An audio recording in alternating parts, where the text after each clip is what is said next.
কামদুনি কাণ্ডে চার্জশিট নিয়ে অবহেলার জেরে ইতিমধ্যে নিম্ন আদালতে ভৎসনার মুখে পড়েছে সিআইডি। এবার সেই একই মামলায় হাইকোর্টেও ধরা পড়ল সিআইডির নজিরবিহীন অবহেলা।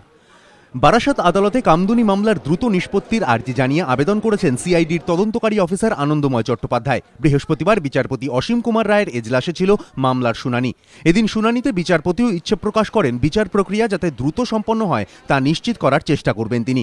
এরপরই সরকারি আইনজীবী মনোজিৎ সিংহ দাঁড়িয়ে বলেন, আবেদন থেকে তাদের 5 এবং 6 নম্বর প্রার্থনা দুটি বাদ দিয়ে দেওয়া হোক। এরপরই দেখা যায় সিআইডির আবেদনে 5 নম্বর প্রার্থনায় বলা হয়েছে, সুবিচারের স্বার্থে এবং আইনের সম্মান রক্ষায় নিম্ন আদালতে যে আইনি প্রক্রিয়া চলছে তা অবিলম্বে খারিজ করে দেওয়া হোক। 6 নম্বর প্রার্থনায় বলা হয়েছে, নিম্ন আদালতে যে আইনি প্রক্রিয়া চলছে তা যেহেতু আইনের চোখে খারাপ, তাই এই প্রক্রিয়া খারিজ হওয়ার যোগ্য। আদালতে উপস্থিত অভিযুক্তদের আইনজীবী ফিরোজ এদুলজি, সঞ্জীব দাঁ এবং শেখর বর্মন তখন তীব্র প্রতিবাদ জানান। তারা বলেন, সিআইডির তদন্তকারী অফিসার আদালতের সংশ্লিষ্ট আধিকারিকদের সামনে শপথ নিয়ে হলফনামা জমা দিয়েছেন। এখন এভাবে প্রার্থনার অংশটি বাদ দেওয়া সম্ভব কিভাবে? এরপরই বিচারপতি অসীম কুমার রায় মন্তব্য করেন, সরকারি আইনজীবী ও তদন্তকারী অফিসার কিভাবে যন্ত্রের মতো কাজ করেন তার নিদর্শন স্বরূপ এই দুটি অংশ নথিভুক্তই থাক।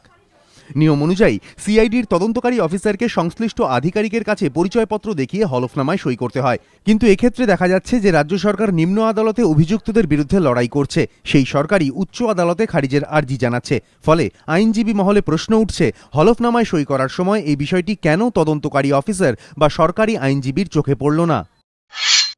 আইনজীবী মহল মনে করছে এই ঘটনা সিআইডির নজিরবিহীন অবহেলার নজির।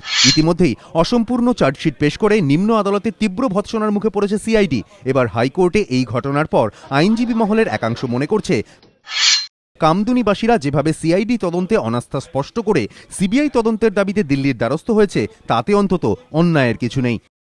ধ্রুবজ্যোতি প্রামাণিক, এবিপি আনন্দ, কলকাতা।